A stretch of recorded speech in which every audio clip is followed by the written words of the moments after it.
Good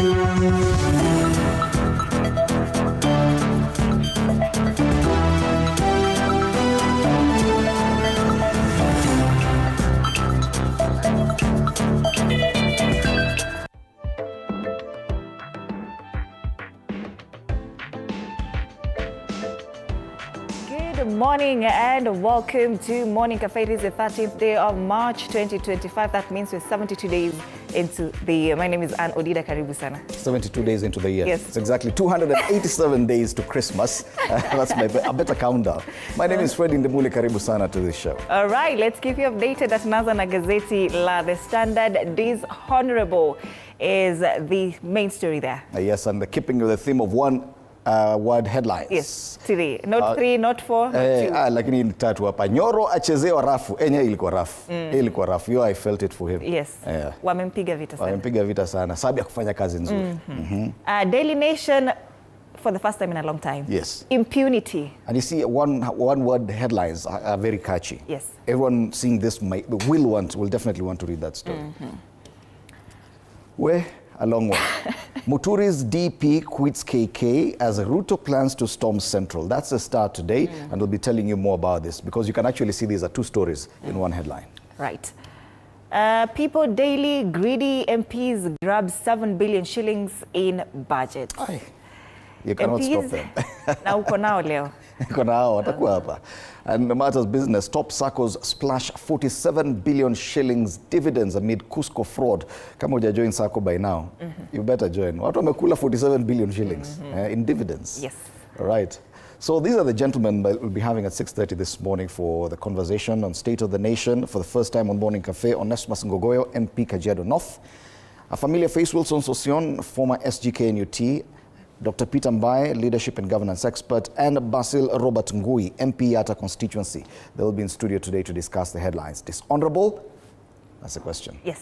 All right. All right. I will be back to take a look at the local dailies. Lakini kwanza, let's cross over borders and we start off with Uganda. Daily Monitor numbers game in Kawempe. D-Day, jana walikuwa na by-election. Now, in a free and fair election, numbers mean everything. And if that is the case, then given parishes will decide how the poll will be won. They're actually going today. It's today, okay, will be won or lost as voters in Kawempe North constituency go to polls today to pick a replacement for Mohamed Segirinya. So, ile gazeti ya leo ilikuwa inasema wanaenda leo ama those No, they were talking about campaigns yesterday, the final campaigns. So today they're going to the polls. So tomorrow we'll be looking at numbers from Kawempe. All right. Yes. Have voter numbers, parish and candidates ziko hapa na there's a lot of numbers. So parish ni ile sisi tunaita wards. Huku kwetu parish ni kanisa, Catholic Church. Maswala ya kanisa. Why USAID cuts could wipe out 29,000 health jobs, that is in Uganda, and USCE results out tomorrow, that is the Ministry of Education and Sports. Miss Janet Kahata Museveni will tomorrow release the results for candidates who sat for the 2024 Uganda Advanced Certificate of Education at the State House Lodge in Nakaseru, Kampala. And that's the Daily Monitor. Right. On the New Vision, they talk about MPs approving 725 billion Ugandan shillings for Umeme buyout. How government entities will share 4 trillion shillings additional budget. So for the buyout of Umeme, the equivalent of the Kenya Power in Uganda, there's a buyout of 725 billion shillings. Kwani it was in a private hands. Nyeye ni Africa. E-Citizen. Kawempe goes to the polls, iko pale, and they have pictures of the top candidates there. We include one lady and 2 gentlemen. Pale chini NEMA demolishes houses in wetlands. NEMA ya Uganda amesema buildings zitanguka. I remember a few years back when they were building the bypass and other link roads in Nairobi, quite a number of huge houses had to come down. I remember back then the minister for transport and housing was Franklin Bett. Walibomoa manyumba kweli kweli Nairobi. Some people have never recovered from that. Now NEMA is doing the same in Uganda. And they have a picture there of a building being brought down. It's very sad if you're the owner of that building. But then again, kama ulieka mahali haikufaa kwa wetland, wanatoa. Tuseme nini sisi? Tuseme nini? That's the New Vision. All right, let's cross over to Tanzania. We start off with the Citizen. Cashew export earnings rise to a record of 1.52 trillion, that is Tanzanian shillings. And Tanzania produced an unprecedented 528,260 tons of raw cashew nuts during the 2024-2025 season, paving the way for record high earnings from exports of the crop. And according to Mr. Francis Alfred, the CBT Director General, the government expects production to increase to at least 700,000 tons of cashew nuts by the 2025-2026 season, and 1 million tons of the 2030-2031 season. You know, when I was reading this at first, njugu ndio ilikuwa kwa akili. Cashew nuts. And you can see it's been going up progressively. Yes. In 2022-2023, 100 million USD. The following year, 221 million. And then this is more than double. So this is definitely a very positive headline. Yeah. Reveal Tanzania's strategic role in global energy market, and Tanzania has emerged as a pivotal player in the global energy arena as it leverages its strategic initiatives and abundant resources to drive significant developments in this sector. Tanzania, they're big on matters development, sana this infrastructure, and now they're focusing more on energy. Remember, they have enough natural gas reserves. Yeah. Wanajaribu kufanya mambo ingine huku na kule, wako na mito mingi, they can generate electricity, lakini sasa wanataka kuchukua electricity kutoka Ethiopia kupitia Kenya. Yeah. Jirani hana stima. Hana stima, lakini atakuwa nayo. Atakuwa nayo. How wheelchairs can turn into a serious health risk. That is very interesting. They need it. Some need it though. Yes, so some can do without it. Apparently it's turning into a serious health risk. That story is on page 3 of The Citizen, and that's The Citizen. Gazeti la Mwananchi, habari kuu pale ni nafasi za ajira TRA, ni mtifuano mkali. TRA ni kama KRA, Tanzania Revenue Authority. Waombaji wafikia 1135. Uongozi wasema utachagua vichwa. Wadau wamulika tatizo la ajira nchini, wataja suluhisho mbadala. And I remember something like this happened in Kenya when KRA was also recruiting the tax monitors. Wale wakuwa natembea wanaingia kwa maduka hivi. Quite a number of people applied. And I think there were only about, was it 700 jobs? Then after that they realized that a huge percentage of those who got employed were actually from 2 communities only. And it was a subject of parliamentary discussion. So something similar happening in Tanzania. Habari nyingine pale, ACT yaibuka na siasa za mapambano. Joto la uchaguzi mkuu mwaka huu linazidi kupanda, na sasa mwenyekiti wa ACT Wazalendo Othman Masoud Othman ametangaza mwelekeo mpya wa siasa ndani ya chama hicho. Othman ametoa sababu kadhaa za chama chake kubadilisha siasa zake, akisema kuanzia sasa zitakuwa tofauti.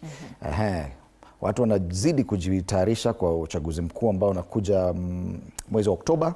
Pale chini habari nyingine ya siasa ni panga Chadema sura mpya kuongoza kurugenzi. Masuala ya siasa ingekuwa ni Kenya saa hii na elections 12 months away. Sasa hapa ingekuwa tu hata unaona ballot box tayari. Sasa tushamaliza. Tunangoja tu election. We're waiting for results already. 2027. All right. Of course, we'll be back to take a look at the local dailies. That's all we have in the regional dailies. Tuangalie masuala ya hali ya anga. So from this map, you can see the, but you can see there's a lot of cloud cover on the western side of the country, beginning from the central highlands here, upper area ya Mount Kenya, towards the western side, a lot of cloud cover. Upande hii, the eastern, northeastern part, hakuna cloud cover, na coast, very little cloud cover. But ukiteremka, yes, now it has come there. You see the same system gets into Arusha, Tanzania, all the way down to Dar es Salaam. Ikifika Dar es Salaam wanaonyesha moto. Kwa nini? Kuna excessive heat. So tunaangalia Dar es Salaam leo kidogo. Wanasema, yes, excessive heat in Dar es Salaam, Tanzania. It is 28 degrees right now. Feels like 32 at 6 a.m. 32 degrees. Yes. And it will get even higher. It will stay 32 degrees, okay, very fine, hot. But it's still very hot in Tanzania. And as far as precipitation is concerned, nothing expected there. So kunywa maji kama uko Dar es Salaam leo. All right. In Wajir, all right. It's 26 degrees in Wajir. It feels like 28. Highs of 35 expected today. Very, very hot day. Very little cloud cover. Wanasema saa it's cloudy, lakini this is a very hot day in Wajir. 0.0 millimeters precipitation. Hapa ni kama mko Dar es Salaam. Same what's up. Oh yeah, that's also harsh weather. Yes. In Lamu, that's the northern part of the coast. They're saying there's cloud cover, but according to that map, very little cloud cover. Highs of 32 degrees, sunny day. A bit cloudy in the morning hours up until mid-morning, but for the rest of the day, sunny intervals. Do expect some rain in Lamu starting next week on Monday. But for this week, jua kama kawaida. Na itakuwa Monday tu. Monday tu, Tuesday inaisha tu. Hata hapa silinyesha tu Monday na ikaisha. Inatuonyesha tu kidogo. Tulia vumbi. Watu walikuwa na expect there'll be so much rain this week. Watu ni mimi. But it was enough rain because at least there's no dust. Yeah. Yeah. All right, in Nakuru, it's 16 degrees. Feels like 15. Light rain likely around 1 p.m. It's cloudy. Oh, wow. Here in Nakuru, highs of 26 degrees expected today, but very cloudy, little showers. Precipitation, 11.9 millimeters. Hapa kutanyesha. That's some good rainfall there in Nakuru. So comfortable weather in Nakuru today. And in Nairobi? Nairobi, it is 18 degrees Celsius as we speak. Cloudy day, promises to be a cloudy day. Wanasema kutakuwa na showers, I don't know how much, for the better part of this day, starting from this morning all the way mpaka mid-afternoon. Jua itachomoka around 4 p.m. That's what the forecast is saying here. But I don't know. Wacha tuangalie precipitation. So. Yes, maybe so. 1.8 millimeters, not a lot of rain, but yes, definitely some showers expected today. All right. That is the weather situation in some parts of the country. Let's take a look at the traffic situation. 9 minutes past the top of the hour. This is the map of Nairobi and its major tributaries into town. It's loading now. And yes, you can see it's building up. Today is a bit of a slow morning. I can't see a lot of traffic. It's around 12 minutes past the hour. And most of places where there's usually trouble, there's none. Even Kangundo Road is looking green. Yeah. And Thika Road iko sawa. Kiambu Road 2 is also looking good. Naona tu pale kwa ile inaitwa Northern Bypass pale kuna baa nyingi hapo ndio kuna. Watu wako baa? Watu wako hapana, watu siseme watu wa Nairobi wako baa asubuhi na ni Thursday. Pale Pangani interchange kuna traffic kidogo pale, but nothing much to worry about. Jogoo Road there's no red that we are seeing at this time. Okay, just a bit of it at Makadara, but nothing much. I think it's taking time. Hata pale Haile Selassie Avenue, Nairobi. Today it's green on both sides of the road. Kwani kuna nini? Leo mfungui Marikiti. Hata Gikomba hapa Mudhurwa, Machakos bus station. Lakini najua the president continues with his tour of Nairobi. I don't know. He's on one of the headlines. Yeah. Kila mahali akienda, wezi wanamfuata. Tutaona. Yeah. Hapa ni town. Hapo ni town. Jamia Mosque, somewhere there. Utapata watu wanafanya kazi ya nini. Kwa upande ule mwingine wa town, Langata Road looking good. Mbagathi Way also looking green. Ngong Road, usual sports pale, Prestige Plaza, nothing much to worry about. That's normal traffic. And from the western side of town, that's ABC Place all the way into town. Past Radio Africa, later in Lion Place.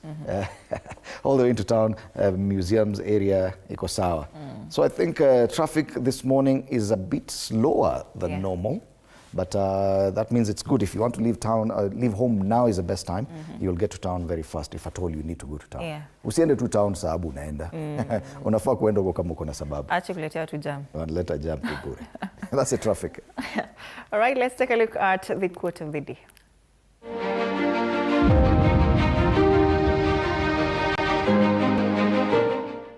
Belief is a force, and like any other, once you believe something is possible, you've already completed half of the journey. Doubt only serves to hinder your progress.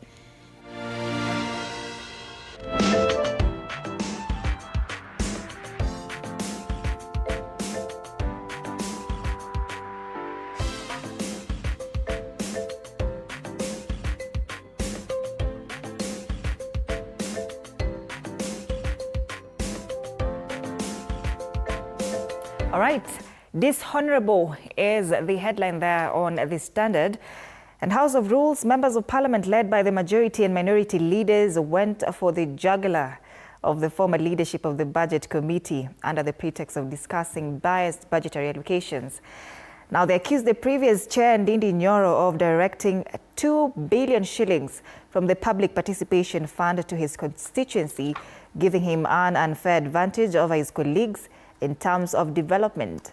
This discussion took place without a formal motion to address Nyoro as the Speaker watched and guided the debate.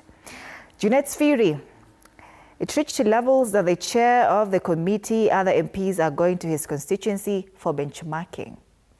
Which MP can afford through NGCDF to build classrooms, plaster them, put windows, roofing, tiles, cabro?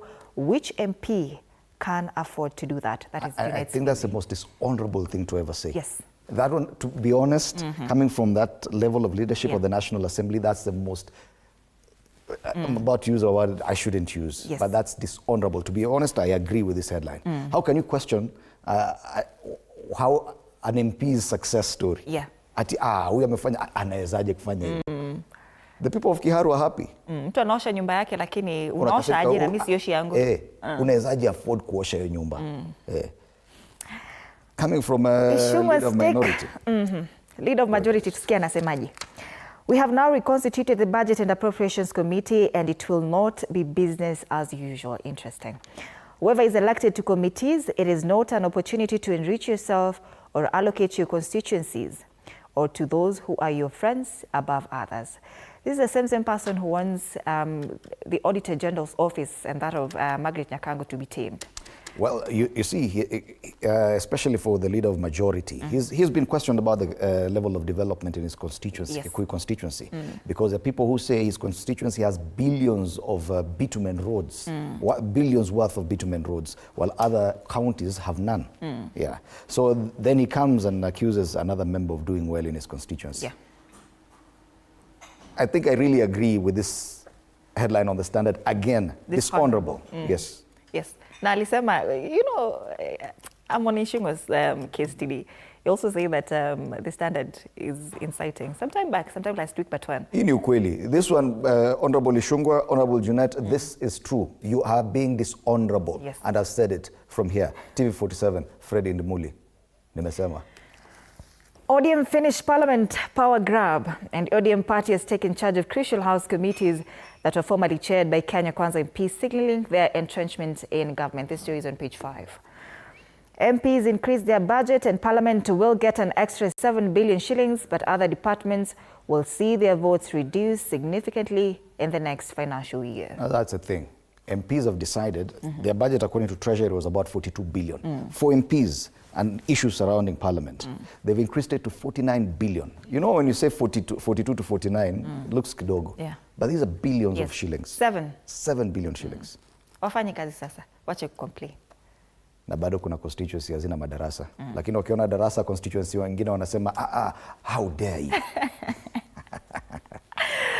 Kenya on the spot over ties with Sudan rebels on the top strip of this newspaper, and this story is on page 8. EPRA's new formula to raise fuel cost, page 7, tuone kama wameongeza. Higher margins by 19.51 Kenyan shillings, 19 shillings and 51 cents, and that is the amount of oil marketing firms will earn from a litre of super petrol from the current 12 shillings and 39 cents. The regulator will increase margins for oil marketing companies and transporters. And super petrol will go up by 7 shillings 80 cents per litre, diesel 7 shillings 75 cents, and kerosene 7 shillings 67 cents. Lenana face old rival patch in a rugby duel. This story is on the back page of this newspaper, and that's the Standard. All right. Tuangazie gazeti la Taifa Leo, anasema Nyoro achezewa rafu, na hiyo tunakubaliana naye, anachezewa rafu sana. Baada ya ushirikiano wa dhati wa miaka kadhaa, Ruto na Ndindi Nyoro watengana kisiasa kwa uchungu. Sasa machungu yanakuja kwa ile kazi umefanya. Sababu umefanya kazi tunakasirika sana. How dare you? Vuguvugu. Nyoro ambaye ni mbunge wa Kiharu alikuwa mkereketwa mkuu wa siasa za Rais Ruto. Hata wakati mmoja akadhaniwa atachaguliwa au angechaguliwa kuwa mwaniaji mwenza. Chombo chake kilianza kwenda mrama alipokosa kuhusika katika kura ya kumng'oa Gachagua. Kwa sasa amevuliwa wenyekiti wa kamati ya bajeti ya bunge, na wanasema hata vile ameweza kufanya kazi kwa constituency yake, hiyo ni pesa hakufaa kuwa nayo. How are you doing that? How dare you? How dare you do that? That's the irony of the year. Pale chini vidokezo zaidi, serikali haijasahau machifu 5 mateka. Remember, these people were abducted when the president visited Northeastern. In It's January? like a month ago. Of February. Yes. Imekaa sana. Now I move on. Yeah. Alafu wanasema hatujawasahau, wako wapi? I remember the president made a pronouncement there. Ati nimesema hao machifu warudishwe saa hii na wapitie Mandera. Alafu waende wapi? Patanisho la DRC M23 lanukia, Angola yadokeza imeafikiana na Rais Tshisekedi kuhusu mazungumzo. Na genge lenye seli la bambwa baada ya kituo haramu cha polisi Keses, seli haramu za gunduliwa Kakamega. Yaani kuna watu it's a gang and they already have a cell. Wakikushika wanaweka kwa cell. Oh, wow. Na sio askari. Hii Kenya hii. Abduction iko level yake. Pale juu masuala ya spoti, Liverpool nje ya UEFA, Bayern na Barca nywe. Vijana machachari wa PSG wapokeza slot pigo kubwa. Na masuala ya JSC, ipo njama katika kesi ya Kome. Wakili Havi adai mtu maarufu wa ndani alifichua ushahidi. Habari kamili kwenye ukurasa wa 3. Gazeti la Taifa Leo. All right. Daily Nation, impunity. One word headline. Tuone sasa. There's a photo here, above and below screen grabs of the robbery incidents in Mathare on Wednesday during President William Ruto's visit. Business owners lose goods of undisclosed value as gangs descend on shops. The roads taken by the president's convoy are usually among the best guarded. Traffic will be cleared. Some of the best trained police officers will be stationed in various places where intelligence suggests that trouble could brew. But for 3 consecutive days, a group of criminals created a gangster paradise, marring President William Ruto's city tour by robbing and assaulting civilians.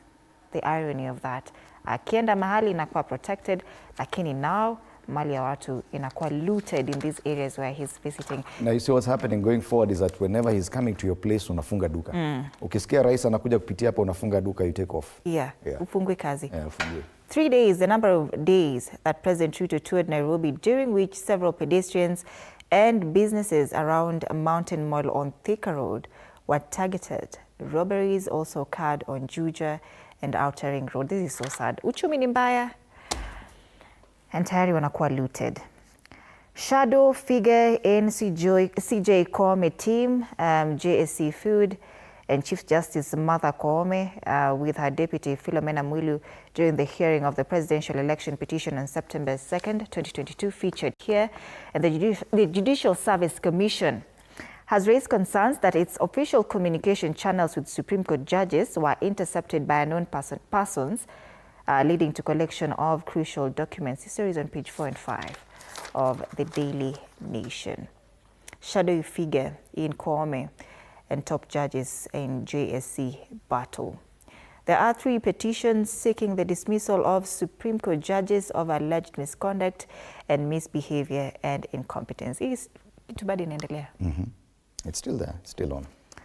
Interesting. From dream job to nightmare, this story is a feature on page 10 of this particular newspaper, and why universities are in dire need of 6.5 billion extra cash.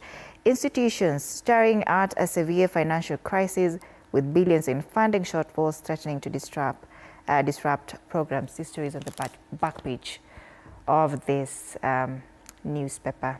That is according to PS Education in Nyangala, who says the funds are needed to sustain vital programs in the education sector. Budget cuts hit cash transfers to elderly, vulnerable children. Meanwhile, MPs added 7 billion shillings to their budgetary allocation. The irony. Dishonorable once again, may I say. Yes. That's the Daily Nation.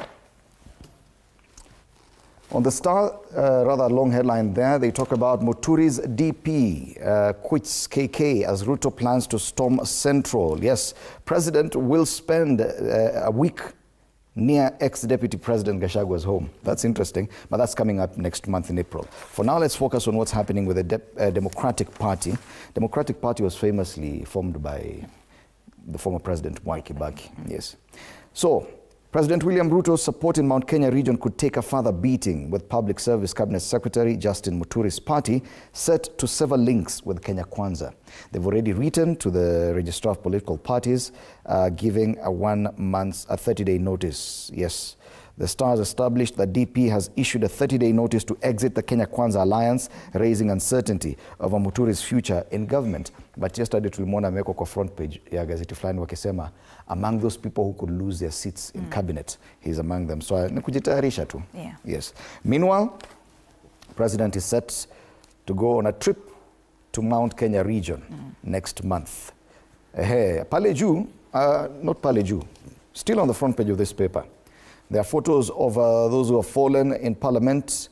Regarding the allies' fall, MPs pick new chairpersons, and we have some of the new picks for chairpersons, especially for some crucial committees, like James Nikal of ODM for the Health Committee as chairperson, and Samuel Atandi, also of ODM, as chairperson of the Budget and Appropriations Committee, which has raised quite a storm with the ouster of Ndindi Nyoro. Other people who are out include James Gakuya from the Trade Committee, Robert Pukose, Wanjiko Mohia, and Gathoni Wamoshomba. We'll be discussing that with my panelists later on. All right, that's the Star People Daily. Greedy MPs grab 7 billion shillings in budget as Raila allies seize key House committee seats in dramatic changes that saw impeached Gachagua'S proponents kicked out. This story is on page 4 and 6 of the People Daily and on page 6 of the Daily Nation. Wanasema kwamba MPs give themselves 7 billion shillings more and slash health budget. Interesting. Committee retains Office of the President and IEBC allocations of 4.7 billion shillings and 39 billion shillings. Now, the 2025-2026 budget for basic education reduced by 22 million shillings, while Kindiki office gets more 100 million shillings more.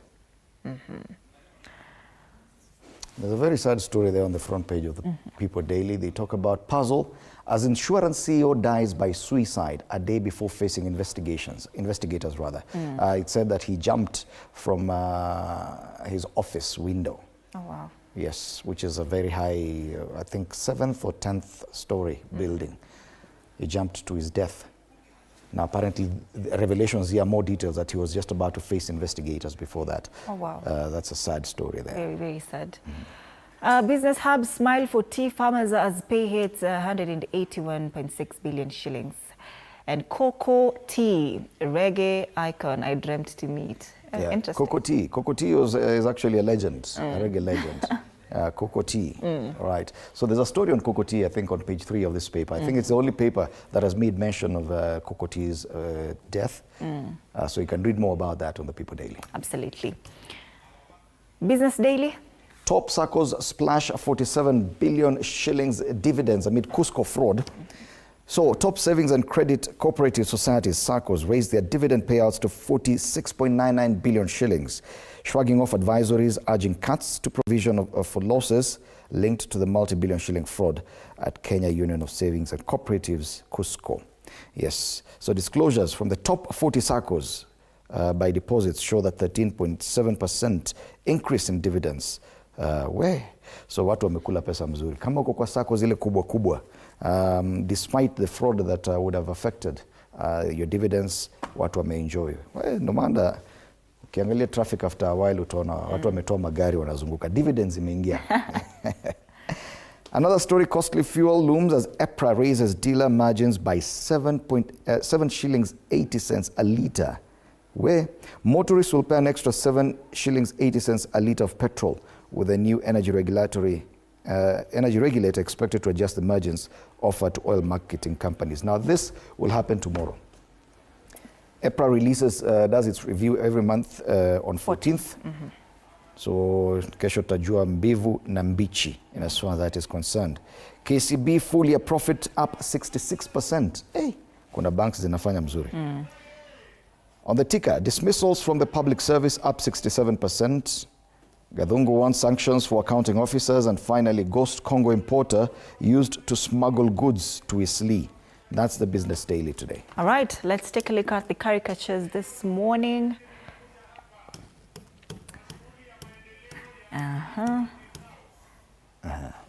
All right, hii ni People Daily.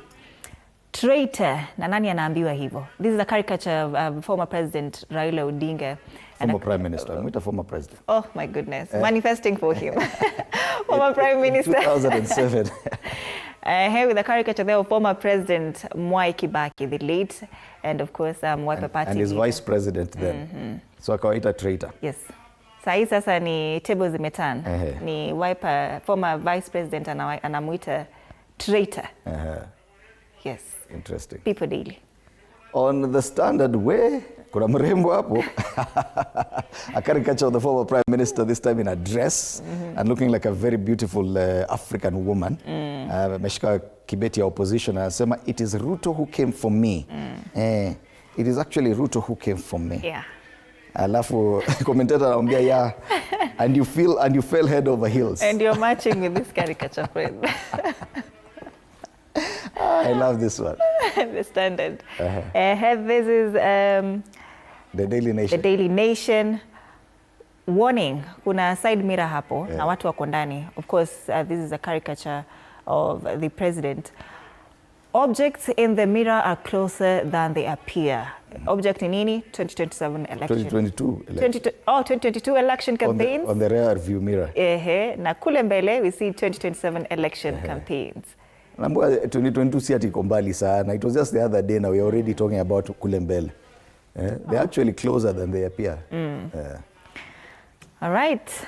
This is the best, and we've been talking about this on The Star.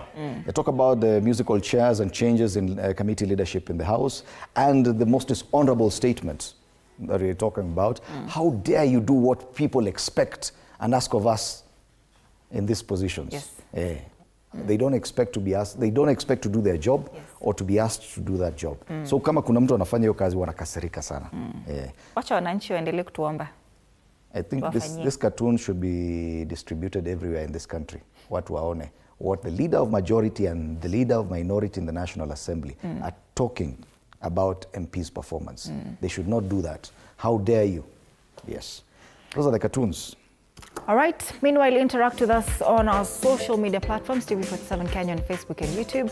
On X at TV47 News KE. My handle is at Anna_Dida, and the hashtag is Morning Cafe. My handle is at Fred Indumuli. And of course, more coming up later. Yes, 12 years of devolution. We'll be talking about this from 8 a.m. with Honorable Shege Moura, Secretary General and County Assemblies Forum, as well as MCA Ngara Ward, and Kevin Osido, Governance Specialist and Executive Director, County Governance Watch. All right. Being a Thursday, of course, fitness.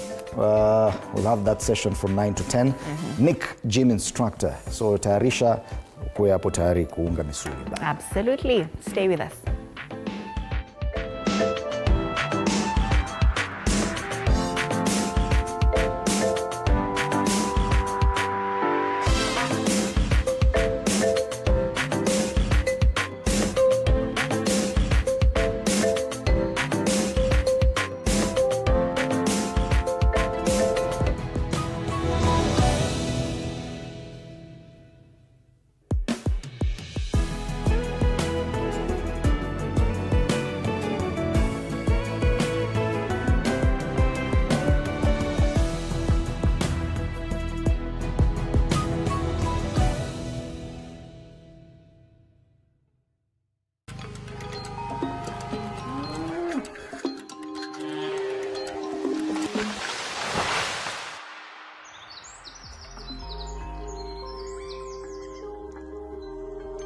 Our world is changing every day, and so should we, for the better. Each week, we tackle the big why, the question that should be on everyone's mind. Why isn't this fixed yet? Deforestation, global warming, and the adverse effects of climate change. The future isn't just something that we inherit, it's something that we create. Join us on the Greenfix as we tell the stories of those who refuse to give up.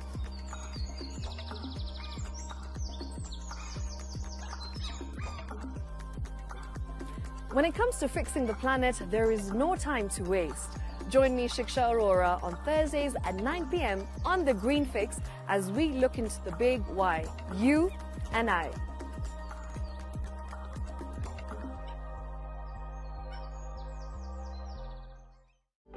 For comprehensive information and education on your health, Body Garage is here.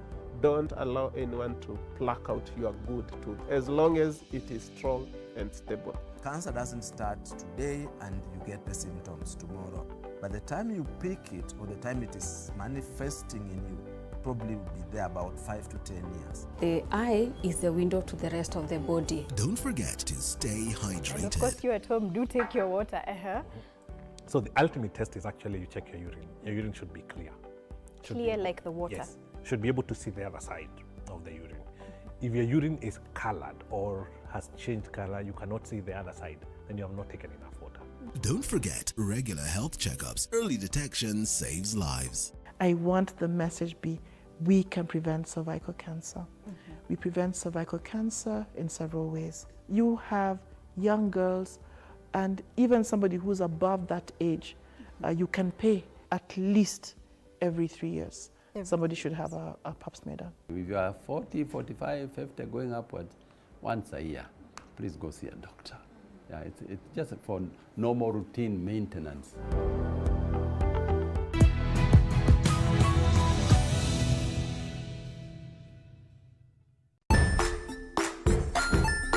Hey there, friends. Welcome to Kids on the Block, where fun and imagination come alive. We dive into magical world filled with exciting adventures and awesome friends. What position were you in? I was number 2. What position were you? Number 1. He decided to cross the bridge by his house and look for food on the other side. We're going to do half cup of chocolate chips, and the other one, we're going to do half cup of the blueberries. So, grab your imagination hats and get ready to explore with us. Join us every Saturday at 9 a.m. for new friends, amazing stories, and tons of laughter. Jiunge nasi tunapoangazia safari za viongozi bora.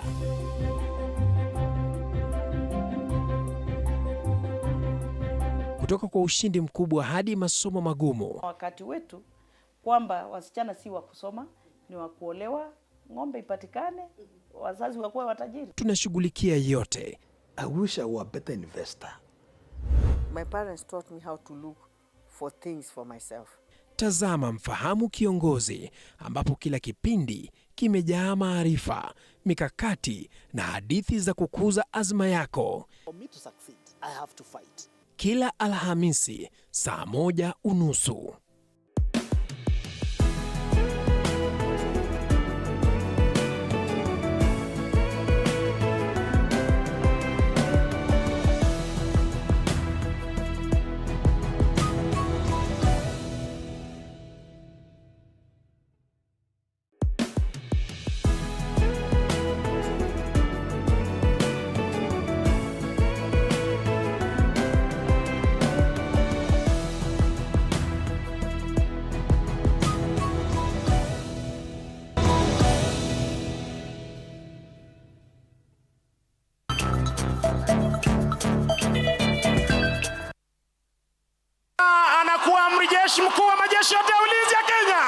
On September 13th, 2022, Kenya made history with the inauguration of its 5th president, William Ruto, at the Moi International Sports Center in Kasarani in Nairobi.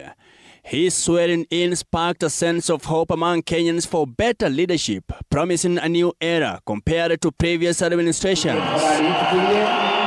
President William Ruto's transformative leadership was anchored on the bottom-up economic transformation agenda, which focuses on 5 key pillars: agriculture, the micro, small and medium-sized enterprise economy, affordable housing, universal health coverage, and digital superhighway and creative economy. Tumpongeze kwa kwa makofi anapopokezwa. Following his victory in the 2022 elections, President William Ruto committed to delivering a future of positive change and progress. Because of this realization, I have no hesitation in accelerating the transfer of outstanding functions to counties together with the attendant resources. Although most Kenyans prioritized lowering the high cost of living, the 5 key sectors were highlighted to alleviate the nation's long-standing economic marginalization. This is data. According to Monaisha Chizuga, Deputy Government Spokesperson, the head of state gave agricultural reforms first priority in order to lower the high cost of food production inputs, which are a major cause of low yields and high food prices in the country. Huyo alikuwa analima ekari moja, sasa anaweza kulima zaidi ya ekari 2-3, naweza kupata manufaa ya kilimo chake. Kutokana na mbolea na pembejeo zingine katika sekta ya kilimo, bei ya kahawa naona imekuwa bora zaidi.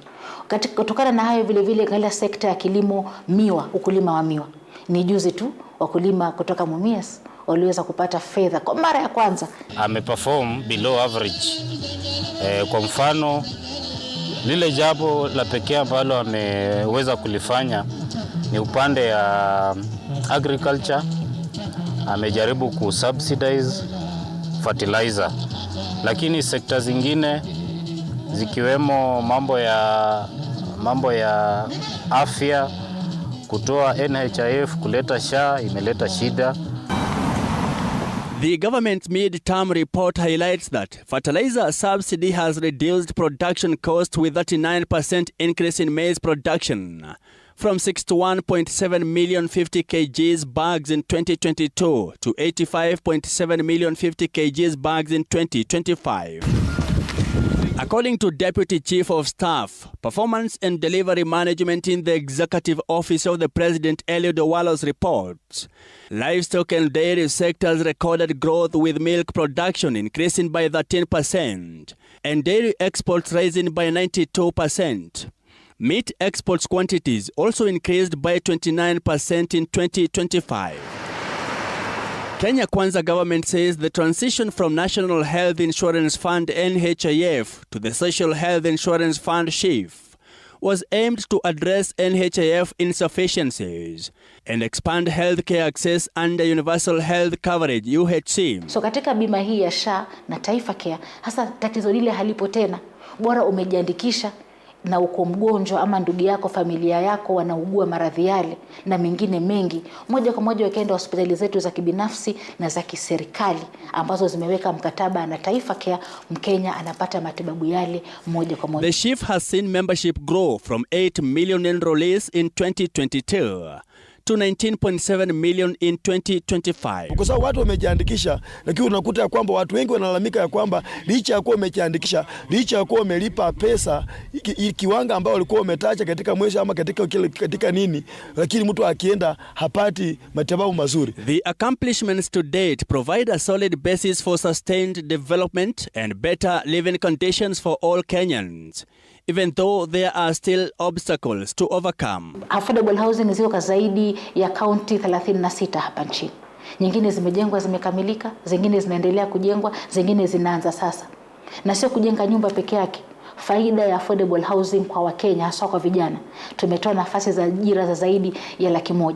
Si kwa vijana tu, zile ni familia ambayo wanapata fedha kupitia mishahara yao waweze kujikimu kimaisha. Mike Kagwango, TV 47, Nairobi. All right, that's just one of the stories we'll be looking at this morning on State of the Nation. A look at the big headlines. The midterm report of President William Ruto's term in office. As of today's date, President William Ruto has been president for 912 days. In those days, a lot has happened, including major changes in his main political coalition, parliamentary leadership, as well as main flagship projects. Allow me to introduce my panelists this morning, beginning on my immediate left, Wilson Sosion, Mwalimu Wilson Sosion, who has served as a member of the National Assembly and also served as Secretary General of the Kenyan National Union of Teachers. Bwana Sosion, karibu. We're also privileged to have with us this morning Bwana Onesmus Ngogoyo, MP Kajiado North. This is the very first time that Bwana Ngogoyo is joining us at Morning Cafe. It is a pleasure to have you in studio. Karibu sana. Thank you. I have another familiar face on this panel, Basil Robert Ngui, MP Yata constituency. Karibu Bwana Ngui, and Dr. Peter Mbaye, leadership and governance expert. Good morning, gentlemen, and karibuni sana. If we were to look at the last 912 days of this presidency, a lot has changed. President William Ruto came on the promise of so many things that were going to happen. We're seeing 900 days later, there's upheaval within his Kenya Kwanza coalition. Right now, his first deputy president is out. Now we're seeing on the front pages another crucial principle in that coalition, Justin Muturi. His party has written to the Registrar of Political Parties to quit, giving notice of quitting the coalition. His flagship projects are yet to take off fully, and the main opposition party, Raila Odinga, ODM rather, is taking over quite a huge space in government. Bwana Sosion, is this what you expected 900 days later of this administration? And even more can still be witnessed going forward. Kenya as a democracy is a very dynamic country, extremely dynamic. And since the advent of multipartism, there has been shifty cooperations and alliances in terms of politics. So the presidency of William Ruto is not an exception, because it operates within a democracy that has grown to the level that it has grown. And so the change in the political scene over time is not very strange news, because have we in our history experienced anything like this before? I don't have any recollection of any administration that 900 days later was facing so much upheaval. No, there's no upheaval. Upheaval, that's your word. But the change in the governance setup, politically speaking, that really inevitably has happened, and it has happened, and so the president is still in charge, and the coming in of Raila Odinga, that one should not be very strange to the country, because the president, during his swearing in, committed to work with everyone. And we saw the president pragmatically supervising projects in opposition zones that did not vote for him, including Nyanza. And we have seen over time the president being able to engage people, persons outside his government. And now there's an MOU that was signed last week, and that's a living document that binds Orange Democratic Movement as a party and United Democratic Alliance as a party within the context of the broad-based government, which the president pronounced during the receipt of the NADCO report at KICC, that for him to be able to deliver on what he promised Kenyans, he thinks it is time to develop the broad-based government, and he did it. The first 5 ministers of ODM were appointed to government through that arrangement. The signing of this agreement is going to deepen cooperation between Raila Odinga and William Ruto. Because you've said the UDA and ODM. Where does that leave the other Kenya Kwanza? Can we still talk about Kenya Kwanza? Yeah, Kenya Kwanza does exist, because Kenya Kwanza initially was made up of UDA and other parties. And we have seen confirmation from the other parties, Ford Kenya, PA, and others, agreeing that that matter within themselves as allies of Kenya Kwanza was accepted and is accepted. And so alliance between distinct parties and distinct parties meeting, even if they're within alliances, and entering into agreements, cooperations, and developing frameworks is permissible in law. It doesn't affect the existence of other parties, and it doesn't affect the relationship of particularly Kenya Kwanza with the other allies within within the alliance. And so, and in any case, any leadership will always try to establish a stable political ecosystem to be able to deliver. And that's exactly what was said, that President William Ruto was going to use the first 1 year or the initial days of his administration to actually manage the politics of this country. Pandit said that probably in comparison to Mwai Kibaki, that Mwai Kibaki probably was not able to manage the politics in his first term properly, and probably that's why he faced a lot of issues. But Bonangogoe, do you think the president has done a good job politically, given the kind of things we are seeing right now? He has already lost his first deputy president. Now, a party from his ruling coalition has issued a 30-day notice to exit. President William Ruto, and thank you, Fred, for having me here. President William Ruto will go down in record as, I think, the worst president in the Republic of Kenya. Politically or? Both politically and even development-wise. Decisions he has made within his first 2 years are amazing. Some of them are a serious joke. Looking at, first of all, politically, he goes ahead because as an individual, because he did not sign the agreement with Raila Odinga as a political party. No organ of the party has approved his decision. The National Governing Council, which I sit, the National Delegates Council, none of those organs of the party, which are the highest organs of the party. It goes, any decision transits to the National Governing Council and then goes to the highest organ of the party, which is the National Delegates Conference. None of the decision that he has made of late, the impeachment of Gachagua was not a party decision. The issue of signing an MOU with Raila. And you see, it's very interesting because how as a president do you sign an MOU to say that I'll be disbursing money to counties on time? I think Sosion, that's a serious joke saying that the president was serious. That's the highest joke. We have IBEC, an institution established by the Constitution to be able to deal with such issues, chaired by the deputy president.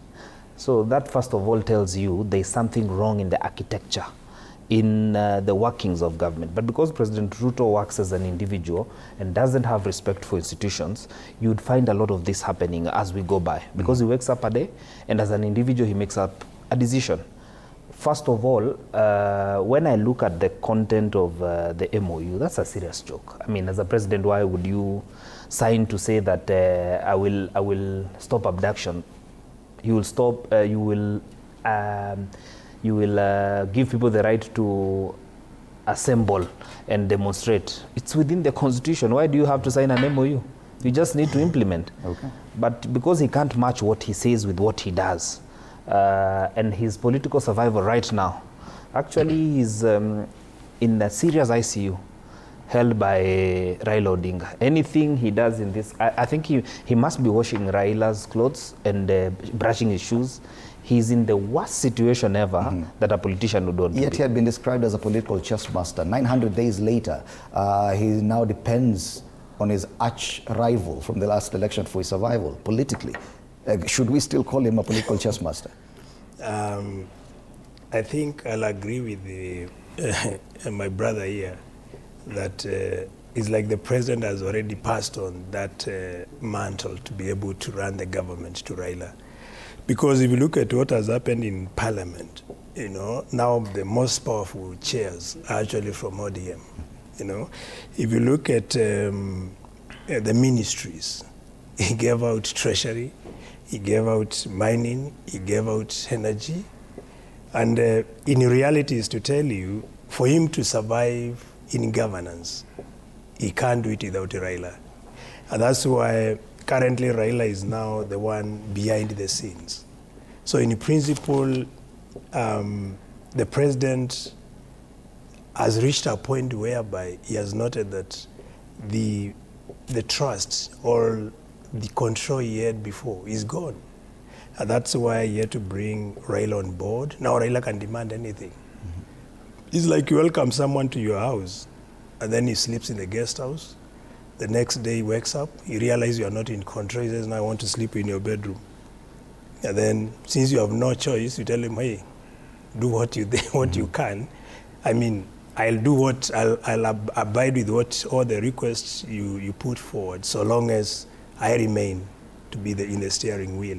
And that's exactly what's happening. Okay. So the only challenge is, in such a case, we have two folds. We are likely to have two outcomes. One, in terms of political stability, the country would be said in quotes to be a bit stable, because now, there are no protests. So those who are doing business, now they can do business comfortably. That's one side of the coin. But now the flip side is the check and balances. Remember, in governance, there must be a strong opposition. Now opposition is completely diluted in parliament.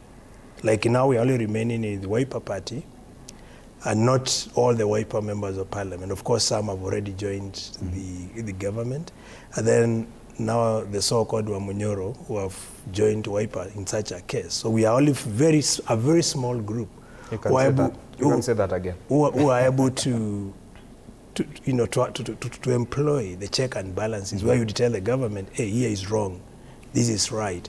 And in any democracy, if you don't have a very solid opposition, then you completely deny the citizens the right of accountability. Okay. Because opposition is supposed to ensure there is accountability. Taxpayers need to know how their resources are utilized. But if all of us join the government, then what that will mean is, yes, you'll say things are okay, but no one can tell the government, yeah, you're doing wrong. Or yet, despite all the political upheaval, he's still president. He has managed to weather the storm, whether he incorporated ODM or not. Despite all these things I'm saying have gone wrong in the first 900 days, he's still there, and he still continues as president. There's something probably that he's doing right? When you say that he has continued to weather the storm, this is a very precarious position. I don't think he is confident. I don't think he is happy inside himself, being the president, because all the moves he's trying to do are not working. Let me tell you something. The president says he has never lost any political battle since 1992, when he was a member of Youth for Kenya 82, right? Yes. Which is true. 92, 97 becomes an MP. 2002 he moves to 07, 2013 ICC cases, everything. But the question remains. Sometimes that can be good to tell you, you can weather this one more. But again, self-confidence is a very dangerous thing, because it can cause you to know, I know everything for the last 30 years. Remember how he lectured Sarasia? We have been here, Please come on, we lecture you. We tell you how things happen around here. Now, the only difference, and I'm talking here literally from a policy perspective, the problem with overconfidence, you can lose it when you need it most, because you think you know everything, and so nobody can tell you. You can see the same thing that happens since 2013, on top of the car. The same thing happens 2013, 2017. You go around and say, I'm in control. You go region by region and all that. Now the question is, this is different. Number two, Raila has never gotten into a handshake or cooperation or coalition during the first term of any president. This time round, Moi did it during his last term. Kibaki did it during the last term. Uhuru the same. Now this is a big gamble. When you bring in Raila, who also may decide to vie against you. We are not sure about it. So there is a lot of complication. Now this is a very big risk. Now the other issue is that how you manage politics, it has a nexus direct to leadership and governance. That's why we talk about politics, leadership, and governance. I'll give you an example. It's a painful example though. In 2007, President Kibaki did a lot of infrastructure. He went quiet. He was not able to manage politics, but he did a lot of infrastructure development. Remember in Rift Valley, when the post-election violence came, and guys were like, I've done a lot. People told him in Rift Valley, look here, go, you can lower out your tarmac and go. We don't need it. Why? Because of mismanagement of politics. You cannot do away with. And I'll tell you today here, I'm an expert on delivery. In all my years, I've done delivery in this government. And I can tell you, there is no delivery and performance without political harmony. Without that good feeling. You want to come and help me with development, but you have hurt me politically. It cannot work. He has to have realized that right now, extending an olive branch to Raila Odinga, probably that is what he should do politically. You see, that is a problem we are talking, because we have already let go a whole chunk of Kenyans. Please mark my words, not just Mount Kenya. And this theory that the whole battle in Kenya is between the president and Mount Kenya, or the president and the second deputy president. That is not true. He has lost a whole chunk of Kenyans who supported him morally and emotionally with their votes. Now, if you can't manage that, whatever else you do, let me tell you, Fred, and I'm talking this from a point of authority, anything else you try to do in terms of development will not be taken seriously, because when the people are hurt, you must first of all stabilize politics. Now, you make a gamble. During the first less than 2 years, you chase away your deputy president, now thinking you are chasing an individual.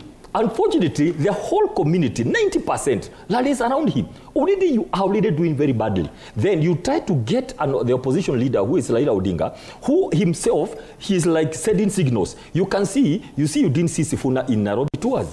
Why? Because Raila is playing two cards. One is the people in government, and the other is people like Sifuna, who is saying, who prophesied, Fred, we should be replaying Sifuna's prophecy every week to remind ourselves. He said, even if Raila joins Ruto, he still rules in 27, not my words. Sifuna didn't go around in Nairobi. He is a senator. What does that tell you? Raila is not yet in government. He, of course, wants to show his government, but if things get worse, he will jump on Sifuna's and say, we are done. So what am I saying? All this, what you are seeing, I passed through a supermarket just 1 minute at Gilgil the other day, and this guy told me, before 2022, he was making 600,000 Kenya shillings per day, sales, 600,000. Today, he can hardly make 200,000. When you talk about economy, Fred, it's not about the economy numbers. It's not about the figures, projections by the National Bureau of Statistics. It's about, is it felt on the ground? People are saying, Fred, that there are very few people in Kenya who are making money, and they are not banking that money. They are not using the money in Kenya. The money is being taken outside. That's why the economy is suffering.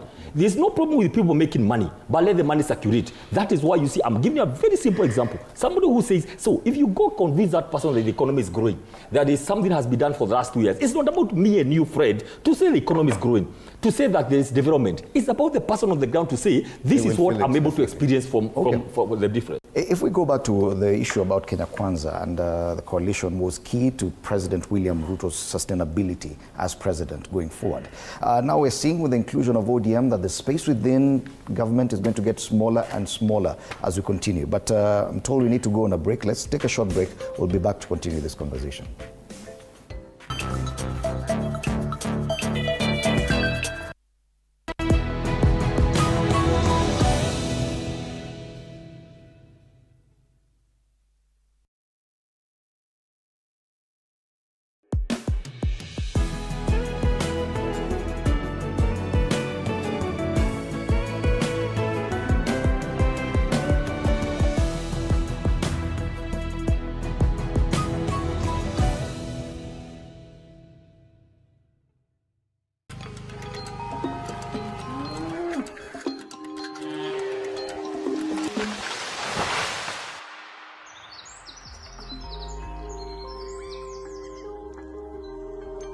Our world is changing every day, and so should we, for the better.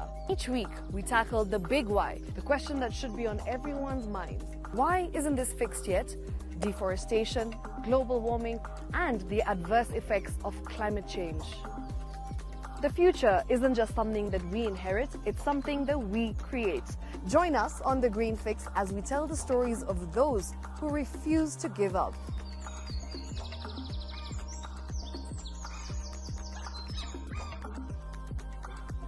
When it comes to fixing the planet, there is no time to waste. Join me, Shiksha Arora, on Thursdays at 9 p.m. on the Greenfix as we look into the big why, you and I.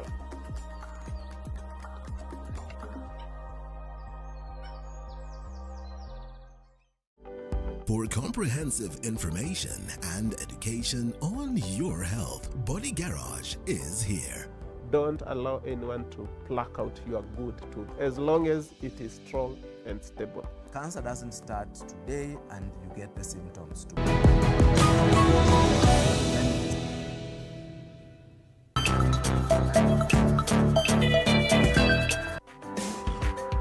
Welcome back. We'll continue looking at the big headlines today with the MPs Onesmus Ngugoyo and Basil Robert Ngui of Kajiado North and Yatta constituency respectively, Wilson Sosion, former MP and former SGKNUT, and the leadership and governance expert, Dr. Peter Bai.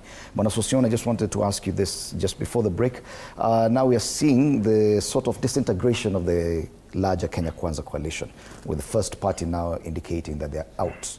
That's a Democratic Party, which has a number of MPs as well, and a CS of Public Service is a party leader of DP, Justin Muturi. Let me ask you, Fred. Democratic Party, how many MPs does it have? How many? At least one. No. There could be another. How many? I know one. Two. One cabinet secretary, is it? Have you checked the history whether that cabinet secretary has traditional connections with the party, reports back to the party and engages the party? From the little knowledge I have. These are parties that signed from the little knowledge to join a coalition. From the little knowledge I have, that exit is inconsequential, and it's democratic for the party to exit. And as they exit, others are coming in. ODM has come in with troops of over 85 members of parliament, and with a firm agreement in place, and that is allowed. It's democracy. To take a divergent political position is one of the greatest values of our political Should we democracy. expect more of such now that ODM has come in, that other Kenya Kwanza constituent parties will not find enough space within this new agreement? I don't control the operation of political parties wherever they are and what they think and what they intend to do the next day. But I can tell you with authority, despite the different views, and of course, my fellow panelists here have got a lot of vested interest, but then within my space of operations, of course, so I don't expect anything, anything positive about but you're the calling this president exit and about the inconsequential. government. You're calling this exit inconsequential. If other constituent parties of Kenya that is why Kwanza, I've asked you how many members if of other parliament, constituent parties of Kenya Kwanza were to exit, how many would it still be inconsequential? How many members of parliament does the Democratic Party have? Even one is enough. I don't have knowledge of the numbers, but I think their decision, I don't want to wade into the debate of exit of the Democratic Party from Kenya Kwanza Alliance. They've only made their decision. They've made their decision. It is public, but and it is free to inconsequential. leave. And ODM has come in. It is public. It's a big movement. An MOU was signed last Friday. But I say, from where I am, the desire of the president to stabilize the political ecosystem through the broad-based is not going to stop. It's not going to stop today. It is going to continue. Okay. And it is a philosophy that is designed to outlive the leadership and individuals in this country. So allow me to move on with this question, because I know we'll come back to discuss other issues that are related to what you're saying. But on this exit of a Democratic Party, Bwana Sosion calls it inconsequential. Should we expect any other exit of any other constituent parties of Kenya Kwanza to be inconsequential? It's actually dishonest when he says it's inconsequential, because when DP came, it was consequential. For your information, DP has a member of parliament in Meru County, one. Yes. DP has the senator for Embu, and if you were to do a vote in the Senate, the senator for Embu, who votes as a delegation, is an important vote. And remember, the numbers in the Senate were not outright win for us as Kenya Kwanza. JB Muturi, when he came in to this formation, added a lot of value to our team. His coming in was actually, and remember, he was the speaker at the point when he signed the agreement, because he had not left the seat. So for somebody to say it is inconsequential, I think that is just being dishonest. But two things I can tell you: you will see a lot of that happening, because there is a raw deal. People came in, they assisted government to form government, but now what is happening, like you would see in the headlines for the Star newspaper today, ODM is benefiting from seats that the numbers that provided us to form the Kenya Kwanza formation in the National Assembly, Atandi has benefited from ODM. The numbers he's using, the people who have voted him are people from Kenya Kwanza. James Nyikal, the Committee on Health. You go to Mayaka Irene, a nominated MP. So whatever was for Kenya Kwanza is now going to ODM. That means there are people who are losing. Okay. And even those ones in UDA, several of them are disgruntled. They are unhappy because they were useful at the point of electing President William Ruto. They are not useful at the point that we are today. That tells you, though it might not be seen, but there's an exit. Actually, what I see, for instance, for me, who is a member of the UDA party, you know, the party leader is doing things without consulting anybody. No organ of the party has approved some of these changes that you see. Before we'd go for a PG, and we will agree who will chair which committee. And when we left Parliament, we would we'll come to Parliament knowing that we have agreed this region, this area, this individual, this county has been left. My Senator Seki was the chair for the Committee on Trade in the Senate. He was removed. Okay. And we'll come to from talk the about region. We had nobody else, nobody from the Mar region. We'll come and talk about the Parliament, what has happened in Parliament. But on this issue of the disquiet that no one is talking about within the larger Kenya Kwanza coalition, because we are yet to handle that. This is the first instance of disquiet we are seeing with the exit of DP. Should we expect more? Well, I think partially I'll agree with the Goyo on grounds that you see, when you see like DP leaving the coalition now, it is a clear indication that they are no longer needed. And considering now the president has received more than 60 members of parliament. So if you compare having 60 members and losing one, definitely the president doesn't need this one vote. And that's why, in principle, if I was in DP, instead of writing a letter indicating or telling them we are leaving the coalition, I would just hang on, because now they are not needed at all. Remember, if any president wants anything, either votes within parliament, you already have the votes, more than enough. So it is bizarre to see the DP now coming up with the, or giving that notice of leaving the coalition. Anyone would ask himself or herself, why would you wait to when it is too late just to say you are leaving? They would have done that immediately after June 25th, when they noted that now the president or Raila is coming on board, and the handshake strategy tends to be applied. At that point, they would have left. Or when at the time of impeaching Gachagua, at that particular moment, Ruto needed numbers.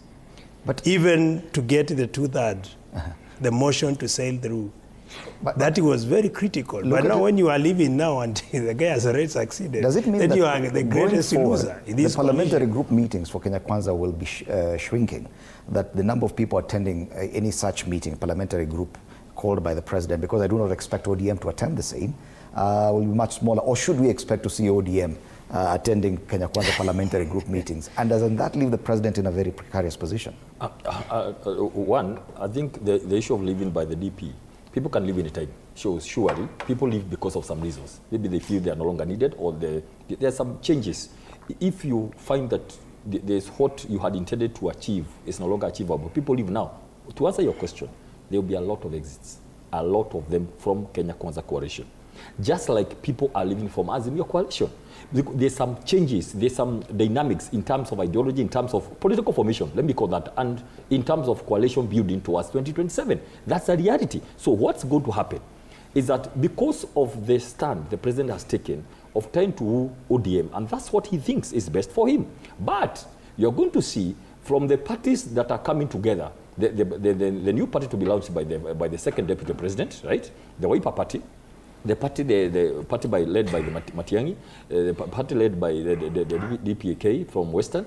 You're going to see other parties come up, even from Nyanza, from Rift Valley, from the coast, from Northeastern. They will coalesce around now this opposition coalition. And there's going to be another coalition coming up. So that's what's going to happen now that the lines are drawn between the president and ODM. So yes, exits are going to happen, just like it happened in Azimio. This is what's going to happen now. The problem is what you have asked now. How will the president handle his parliamentary group? Who is going to be the members? You are going to see something very interesting. There's going to be a fractured parliamentary group of people loyal to him or who are working with him.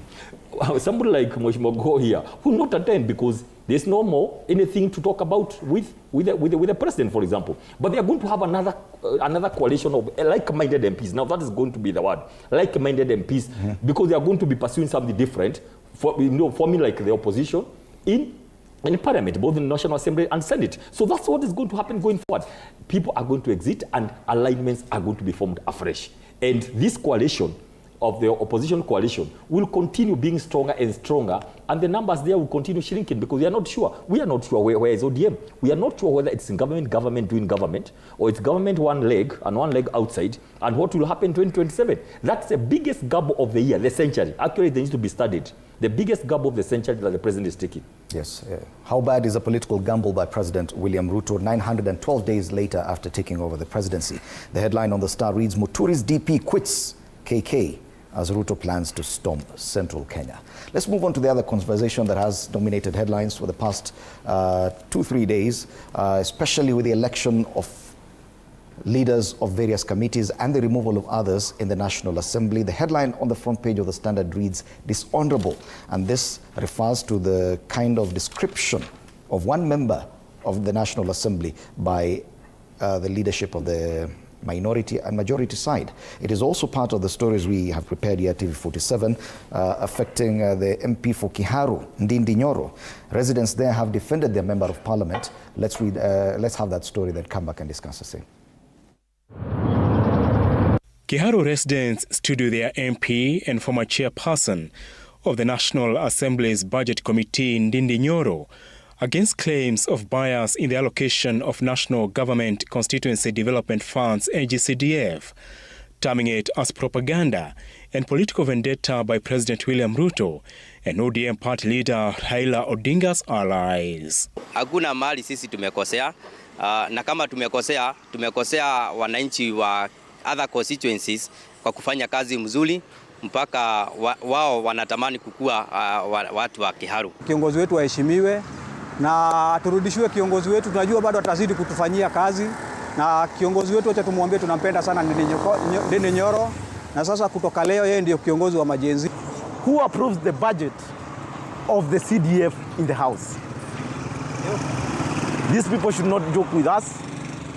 We are not now more wiser than we were before. Majority and minority leaders in the National Assembly, Kimani Ichung'wah and Junet Mohamed, had accused Nyoro of bad manners, of favoring his constituency when he served as chairperson of the Budget Committee, even mocking Nyoro's track record, which has become an example to MPs who go to Kiharu to benchmark on development projects. The Budget and Appropriation Committee of this House has reached to the level where the chair of that committee, Mr. Speaker, now, members of Parliament are going to his constituency for benchmarking, Mr. Speaker. Benchmarking. And all of us are supposed to receive the same amount of NGCDF, Mr. Speaker. This House will not sit back and allow members who sit in the Budget and Appropriations Committee to use the position they hold in that committee to appropriate money to only their constituencies at the expense of other Kenyans. The residents have also dismissed Nyoro's removal from the powerful Budget Committee, saying it will have no impact. This, as Nyoro is said to be preparing to launch his own political party soon. Kutoka kwa mheshimiwa katika hiyo kiti ya budget haita adhili sisi in any way, sababu hii mpango yote ni ya NGCDF, na NGCDF it is well structured. Contrary to the claims made by Ichung'wah and Junet, figures from the NGCDF board for the 4th of March 2024-2025 financial year indicate that Kiharu, Kikuyu and Suna East constituencies have been allocated 30 million shillings each. Without stealing, without anything, our work will be double than yours. Apul Kamau, TV47.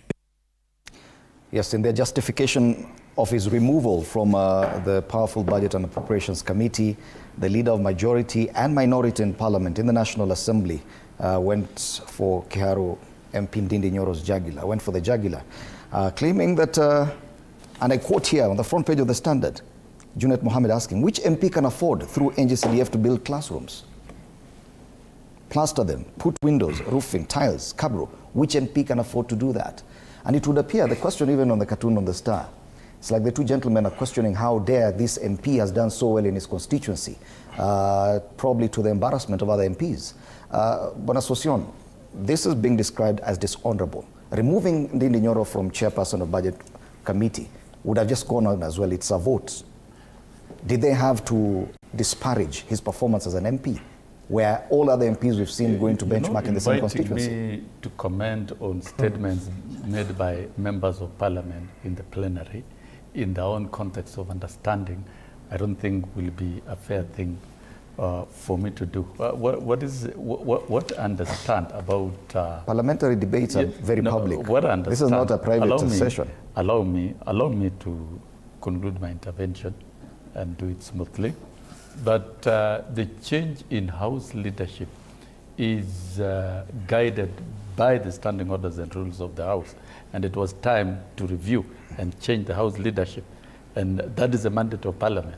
It has nothing to do with the rest of the public outside Kenya. And as you do those changes, I don't think it is time, it is a moment to begin building animosity and of whatever nature. I don't think that is right. As far as I know, the Parliament has the responsibility and duty to change leadership midway. And chairs of committees are privileged positions within the House, and you can be de-whipped, you can de-whip yourself, you can offer your candidature, you may not offer. As far as I know, my good friend Ndindi Nyoro did not offer his candidature to defend the seat of being the chair of Budget and Appropriation Committee. And if you don't offer your candidature, then why engage in a discussion that somebody is removed? If I don't offer my candidature, how am I removed?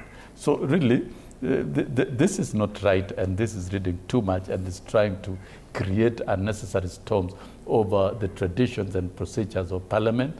And some may argue members of minority are coming to chair committees, and others are being. I want to state that as per the standing orders of the House, all the 349 members of the National Assembly, once assigned to committees, are eligible to be elected as chairs and vice chairs of committees. Yes. Basil here can be elected. My concern is the treatment as a chair. Gogoyo can be elected. The treatment meted out on Ndindi Nyoro by the leadership of the National Assembly. That right cannot be taken away if it does. If it so anyone can happens. chair any committee in Parliament. Yeah. They are all members.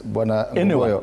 Do you agree with this paper that what the leader of majority and minority did in trying to disparage the MP for Kiharu is dishonorable? It's very dishonorable. The pride and the arrogance from Kimani Ichung'wah and Junet Mohammed, it is fine. They didn't want Ndindi Nyoro to lead the committee. But they would have just let him to be. Because then the amount of things they said about him tells you they feared Ndindi Nyoro. They were uneasy about him. Now, the chair of the Budget and Appropriation Committee is one individual. The committee has 21 other members, 20 members including now the chair. This is a committee where an individual does not make a decision. The majority always have their way. The members, none of the members of the committee, I didn't hear any of the members of the committee complain about what Ndindi Nyoro was doing. But I am aware of the coercion from the majority and the minority party to make sure he's not elected to become. And when you say anybody can lead, this is a government committee. It is actually in other jurisdictions of Parliament in the Commonwealth, it is referred to as the government committee, because it is the committee that now, when government is planning, they would use this committee to make sure they appropriate monies to fields that they believe This is our commitment. This was our pledge. So it's a very key committee. This is not the committee that is led by the opposition. The committees for the oppositions are already predetermined before. The opposition should audit government. All audit committees are led by the opposition. And now in our standing orders, we even have the disclaimer that the chair must be from this party. The irony is, you want, I would have felt very okay if they never talked about Ndindi Nyoro and they elected another chair.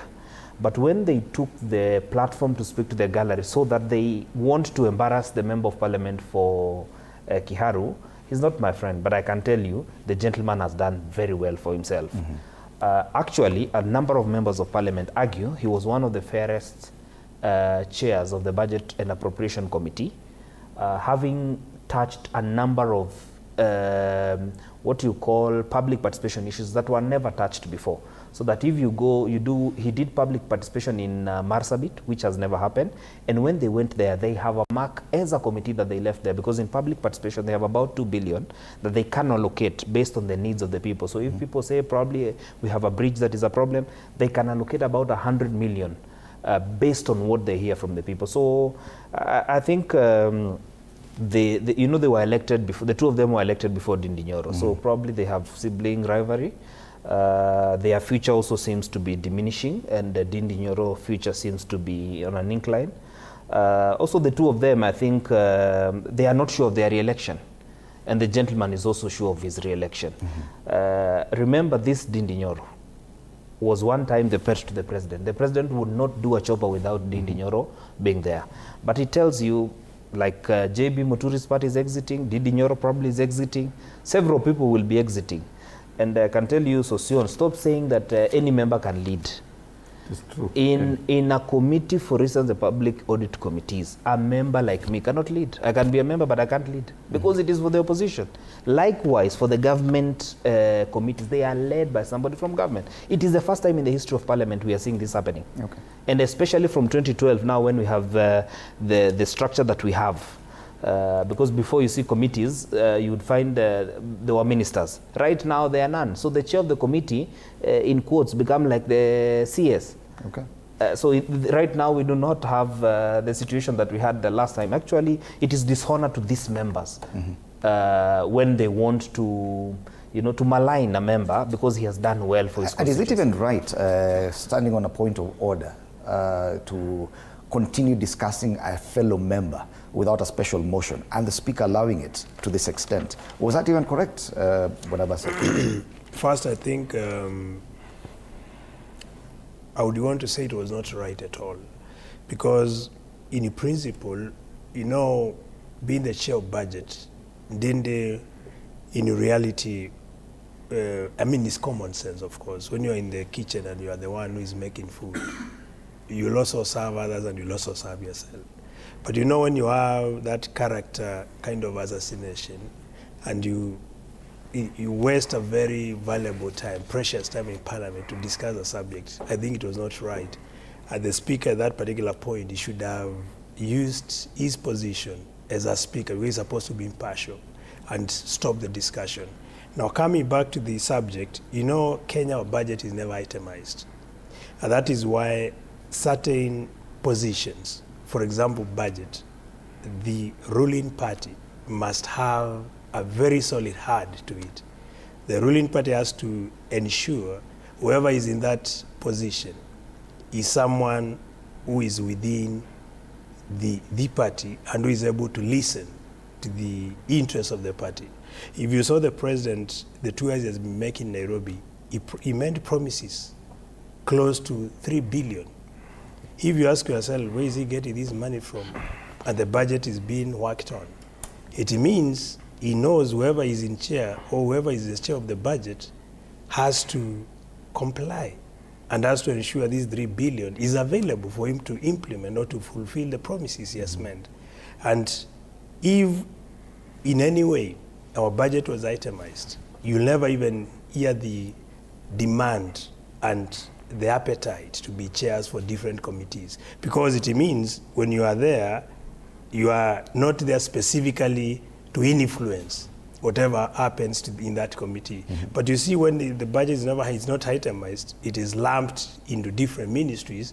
We don't know where or what activity that money is supposed to support or to fund. Then it tells you, if you are the chair, you can even decide and add additional resources for a particular purpose. That's possible. It is possible. Yeah. But was this tirade, this disparaging of someone's character, the character assassination, necessary? Because the decision to change the chair, and as Bwana Sosion rightly put it, Ndindi Nyoro did not even offer himself for re-election for the position. Was it necessary for this gentleman to continue accusing him on the floor of Parliament of all this, or does that action serve a different purpose? Thank you, Fred.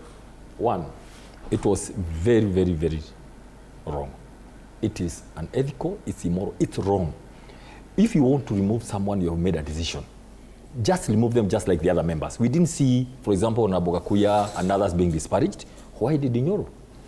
Is it the continuation of the, stigmatization or the 41 against 1 or something to do with Mount Kenya? Is it something because of the fear around the Nyoro, so that we must not only remove him, like we are doing to all the other chairs, and not replacing them with members of Mount Kenya, but we must also make sure we paint it very bad, so that he doesn't just go away, he goes away with some mud. Is it the whole issue about Mount Kenya? That's the first question. So, look, I'm not here to speak about Ndindi Nyoro, but let me ask you, Fred. Ndindi Nyoro, as far as I know, he has a foundation. He has a lot of friends. Anybody is allowed to have friends who contribute something additional to whatever he's doing. That's as far as I know. Number two, he spoke about a model. How you use the money is another issue altogether. And I mean, the videos have been going around. So why can't then, if number three, if Ndindi Nyoro has done something illegal, there are so many institutions that would have been sent to Kiharu to go and see the misappropriation, or rather, where did you get the money? I mean, we normally ask, if your status is so different, Fred, there's something called status audit. How did you achieve this? You have 10 vehicles. Your known salary is less than $1 million or so. Where did you get? Why can somebody go to Kiharu and ask? How did you do this? Ask a question so that they can answer back how I achieved all these kind of things. Because, I mean, he explained how he did it. Why should an MP, why should I feel belittled to go? Are you saying the MPs who have gone to Kiharu to check they are lesser human beings? These are honorable members who just said, well, let me go and see what else I can get. That's number one. Number two, the question I'm asking myself. When you say that a chairmanship seat meant for government is occupied by a member of ODM, let's talk about governance. Are we saying that ODM is properly, legally in government, so they can occupy a position meant for government? That's another question we're asking. This kind of incest we are having is going to produce very, very bad children, as you know, incestuous relationships. So that's it. But number three, Fred, if there's any doubt remaining in the minds of anybody that President William Ruto is done with Mount Kenya, this is it. Right. If there's somebody who traversed the whole country, the second deputy president, Honorable Gachagua'S, the Honorable Ndindi Nyoro, and Kimani Ichung'wah, every part of this country, and strategically, the president wouldn't speak before they speak, so that they can be able to work out the crowd, before he comes to speak. Everywhere, even to Turkana, Ndindi would be carried by a chopper, special chopper, and Ichung'wah and the second deputy president. If there's any doubt from anybody that the president is done with Mount Kenya, it is the issue of the second deputy president. We all thought he would come up and say, well, I have some reservations about my deputy, but because of, we are in the first term, I'll let it go, but I'm an Ikosea, This is it now.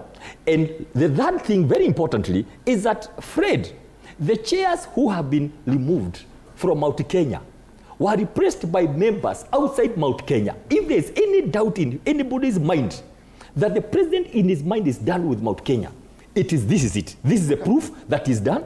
And how somebody thinks that he can do away with about 8-9 million votes just like that and hope to get it from somewhere else, I don't know the kind of mathematics. Okay, now, let's now focus on the changes in Parliament. Yes, we do have a story on Gachagua'S allies out of Parliament. Let's watch that so that we can have a fair view of exactly how many changes were made in the last 2 days in as far as parliamentary committees are concerned.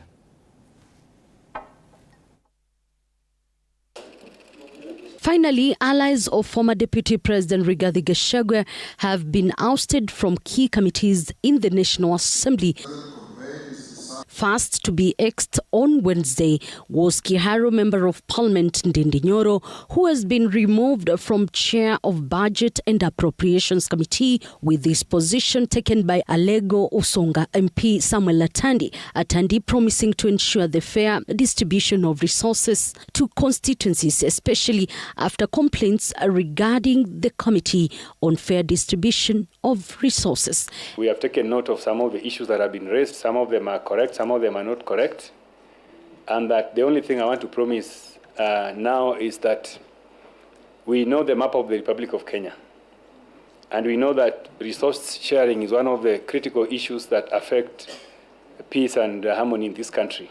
NDB's Member of Parliament Robert Pokose now takes over as the deputy chairperson of the committee, with its members stressing the need to ensure equity for Kenyans during distribution of resources. Work closely with the chair and the honorable members to make sure that this committee lives up to its expectations.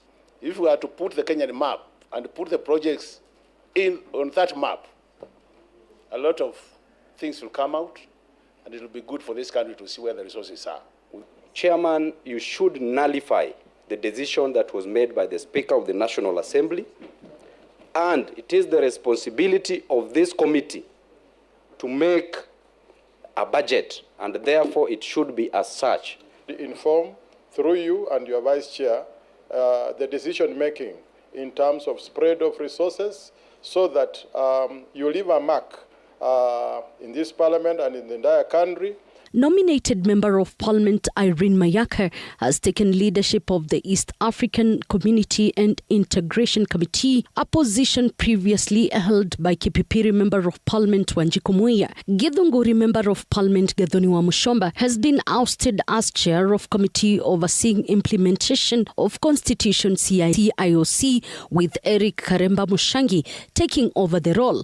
In the National Assembly's Public Accounts Committee, Butere legislator Tindi Mwale overcame fierce competition to beat Rarieda Member of Parliament Otiende Amolo by 9 votes to 6 votes. Bumula Member of Parliament Jack Wanami Wamboka will continue to lead the Public Investments Committee on Governance and Education, focusing on education, promising to ensure that universities in the country are accountable for funds which they receive.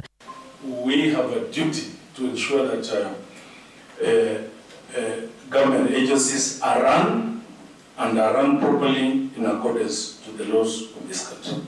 Elections for other committees will continue on Thursday. The broad-based government has now officially been cemented in the bicameral house, with ODM taking key leadership in committees. Will this change the delivery of the house? Elizabeth Motuko, TV47 Palm Buildings, Nairobi. All right, so quite a number of chairs of committees. Yeah, of course. The positions have moved from traditionally and members allied to the Kenya Kwanza administration and the coalition, now occupied by members of ODM party.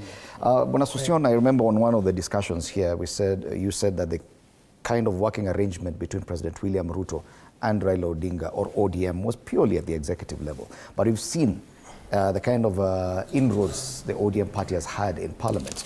Do you see this as a bit of a political risk for the majority side, as it were? I still insist, because that's the provision of the law, it's the provision, it's the tradition of the House, and it's within our parliamentary system. The role of the executive in Parliament is clearly outlined. Those are completely distinct entities. And I would like to make a correction here. There is no government side in the House as per our constitution and the parliamentary system. There is majority party in the House. And that majority party in the House may not even produce a president. The minority can produce a president. That is the structure of parliamentary system. And that is why the House committees consolidate all the members. It consolidates all the members. If you go to other jurisdictions where there is opposition like the UK, you will have government committee with a chair, and you will have opposition committee with a chair. While I served at NAT, I hosted the chair of Labour Committee of the Labour Party in the UK Parliament at NAT headquarters. So that is how it is separated. But with this one, it doesn't, the Constitution doesn't envisage a cleavage in the House. It only envisages a majority and minority. And of course, the president can come from either, and government can be from any of that. So the membership of the committee as per the standing orders is appointed by the appointment committee. Those members will elect their chair. And my good friend Ndindi Nyoro, of course, it is public knowledge that Ndindi Nyoro is a good performing member of parliament. I've attended many of his programs at the constituency, and I can give a clear signature that is doing a fantastic job. He's a young leader who has been very innovative around issues in education. For me, I speak truth and I call it as is, and he has done his job, and he has his name. And so I don't want to wade into the politics of inside of the House, of those who have been exited from committees and those who have been elected. It doesn't matter where they come from. Those are politics of the House. They're doing their own politics. And I would rather confine your politics to the House. But the resultant effect, is that ODM is now more powerful, even in the House of Parliament. Of course, ODM was powerful. It had 85 members. It has 85 members of parliament. And you don't rule out the fact that there is strong cooperation between ODM members and UDM members within the House, and likely Kenya Kwanza. And it's going to affect business in the House. The orientation will definitely change. That is orientation within the House. And that orientation does not mean the instructions from the executive, that anything could happen. From ODM the could withdraw from that MOU. There is political horse trading among themselves. That is what they are doing. And it is within their right. That has got nothing to do with us outside. The question was, it has nothing to do with the political risk involved in that. President William Ruto, yes, is going to give a lot of his cabinet to ODM, but in the House of Parliament, or in both houses of Parliament, he has also ceded too much ground to ODM. Is there a risk involved in that? Now that you're seeing that even members of the Kenya Kwanza coalition it's not a question of ceding too much ground to ODM. Parliament does not belong to Kenya Kwanza. It doesn't. Parliament does not belong to ODM. Parliament does not belong to Wiper. It belongs to all the elected 349 members, with the majority and minority clearly defined. And we have seen all this. But then with the membership of the committee, because I've also been, I've been serving, I've been in that space, anybody can qualify to be elected as a chair, if they so wish. And Ndindi Nyoro is a member of the budget committee. He has not been de-whipped out of the budget committee, and he did not offer his... Does anyone else see a risk? He did not offer his candidature in the workings for of the National Assembly. And I think, Fred Indimuli, we are trying to magnify political happenings within Parliament, which are political happenings operations have always been of the very members of Parliament, and it is their own privileges, it is their own rights. Do you see a risk? I think let Parliament do their work as per the standing orders, let them elect whom they want to elect, and let us demand for delivery of services from the National Assembly. All the dynamics in Parliament are consequential politically. To the people of Kenya. But I think trying to lift the politics of members of Parliament and mix it with the operation politics of the members of Parliament and politics is a wrong thing. Let Parliament do their politics. You know, if you are in Parliament, the honourable member is getting out of order. And you know, he's been a former member of Parliament, so he knows that when the chair gives you an opportunity, you keep silent and give me the opportunity. And sometimes the chair now, is out of order. The chair can't be out of order. In his show, he cannot be out of order. Now, first of all, I think I just want to make a correction. I have been in these parliamentary circles now for the last 12 years. I've been an MCA, have been now a member of Parliament. I can tell you, there are traditions that lead Parliament. And one of the traditions we have is that naturally the majority party in Bunge leads the affairs of government. A strong president endeavors to have a strong parliament, which is the case for now. There is no nexus between us and ODM. We are not one thing, we are not one party. And when you see what is happening today, first of all, let me tell you, I've heard the Honorable Sosion say that ODM is working with UDA. We are not working together. No organ of the party has approved our working together.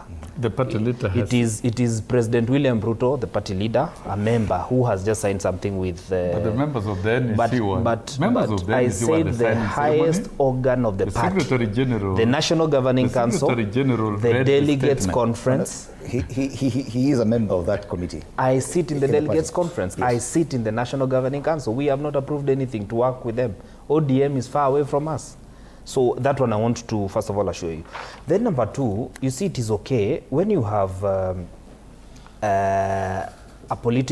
we are a political formation and probably don't want Ndindi Nyoro to lead. The President William Ruto has so many sycophants from Mount Kenya. He should have picked one of his sycophants to go on. We have the MP for Jororok, Moshera is in that committee. He would have given him an opportunity to lead that committee. When you go to central Kenya, you have people like Betty. They are sycophants of the president. He has more than 60 sycophants who follow him. And all we were saying, don't remove a member, for instance, from one region and deny him an opportunity. Now, what was formerly in Murang'a County has gone to Homa Bay. What was Gachagua'S was holding a seat in Nairobi. It has gone now to, they will be voting in a short while from now. It will go to the MP for Shinyali. What was with the member of parliament for Nyandarua, which is the chair for the region, has gone to Mayaka in Kisii. All we are saying, even if you have to change with the sycophants, and he has several sycophants who follow him day to day, who will not ask where we are going. They will just tell him, yes, Your Excellency. But you see, the way parliament has been run now, I can tell you something. The president at the Chatham House said that what we have now in government is a mongrel. No opposition, no government. Nobody to question. And he said himself, he doesn't believe. And he said even when he becomes president, he believes in a responsible opposition. And he believes in a government being put to check. I can tell you it was a fat lie.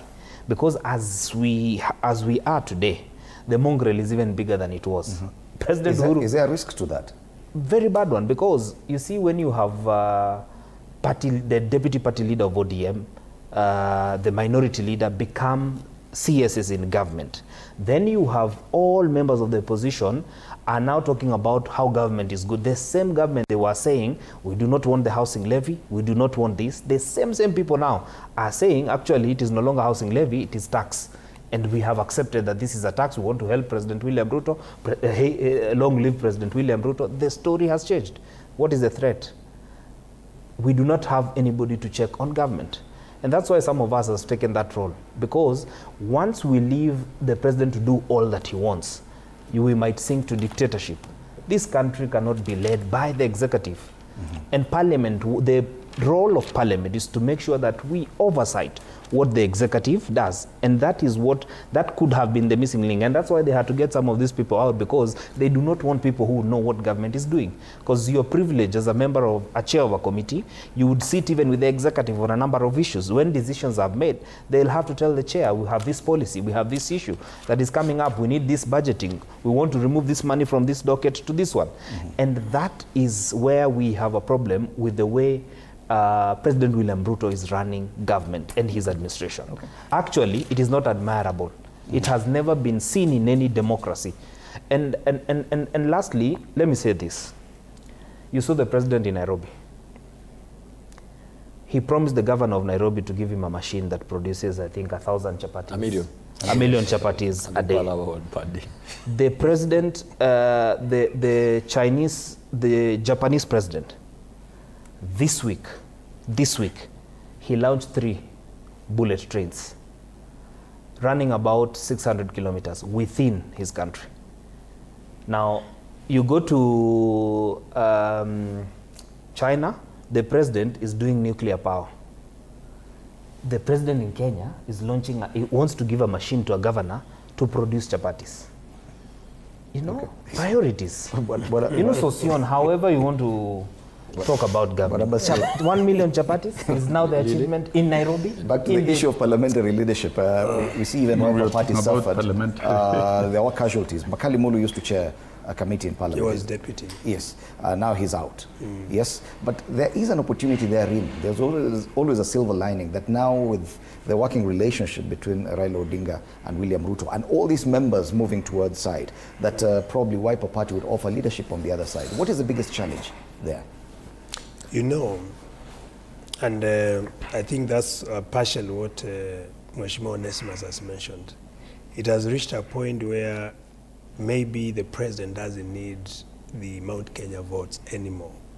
That's why he dropped all the members of parliament from Mount Kenya and replaced them with ODM. On another front, maybe the president wants to, to pass the burden of governance to ODM. For example, if there are failures in the economy, now you can easily use ODM as the scapegoats and say, I gave them these very powerful slots so they can demonstrate what they used to say when they were agitating to take leadership, but they have failed. So that would be another approach which the president is using. When it comes to now the other leadership, as you saw, the MOU, part of the dictation within the MOU was to take slots, for ODM to be in charge of certain committees. And that's why, for example, what you have asked about Wiper, like Makali Mulu, he was the vice chair for budget. I mean, he was public debt, he was the vice chair. He was dropped from that and considered only as, moved as a member to another committee. So all this is happening simply because these are some of the demands coming from ODM. But in principle, and that is what Sosioni said, of course anyone can be chair. It's only that the centers of power, because of vested interest, will not allow members who are not affiliated to them to lead in certain chairmanship or even vice chairs of certain committees. Because they know if you are chair of that committee, then you can't be controlled. And they need to control, to manipulate some of the operations within the committees for their own interests. And that is exactly what has been happening. But of course, Kenyans, the main agenda for Kenya is to see transformation. So we are here to see whether that's going to happen with the new changes. But it's a perfect opportunity for the line. The line has already been drawn for the opposition or alternative side to coalesce and form a proper system of oversight in the government. We are seeing all these exits. Ndindi Nyoro could form his own party. Do you think that that is possible? And what has been the challenge so far that we're not seeing Wiper Party and all the other leaders coming together and oversighting this new alliance? Now, that is what is going to happen. We had given Honorable Raila Odinga some chance to come from AU, relax a bit, and make the consultation he said he was making. We had given that lead to, first of all, make a decision. Yeah? And as opposition, we had said, if Raila decides, well, he's our elder, we could give him a chance, even to become the presidential candidate. It was an opportunity he had given him. Now that he has decided that way, you will see all these members, first of all, around Parliament, both houses, to come together and begin pushing the agenda, knowing that now it's not about the traditional, unfortunately, the confusion has come in. The systems have been broken. So you'll see them coming together.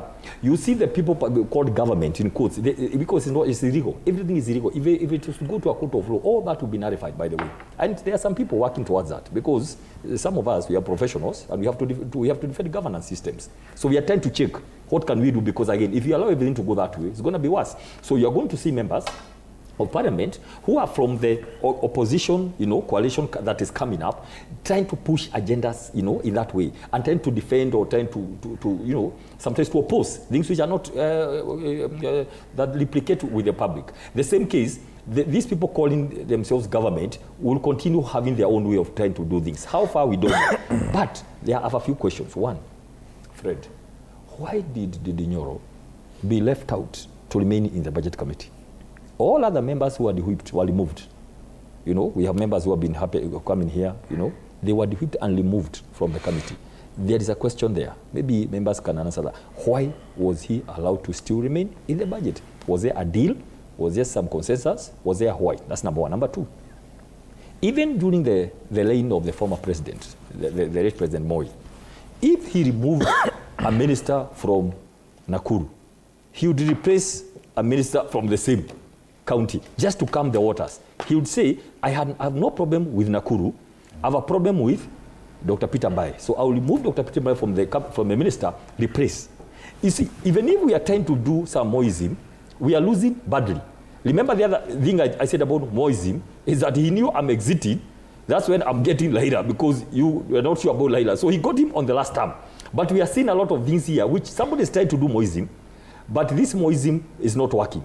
Another Moism is that somebody can rule Kenya after segregating a whole community and region and still think you can go around and circle around and win. And trying to compare the 10 million votes of a region to 1 million and even give IDs because of all that. But the last thing here, which is very important, Fred, this is very important, and I want to say this.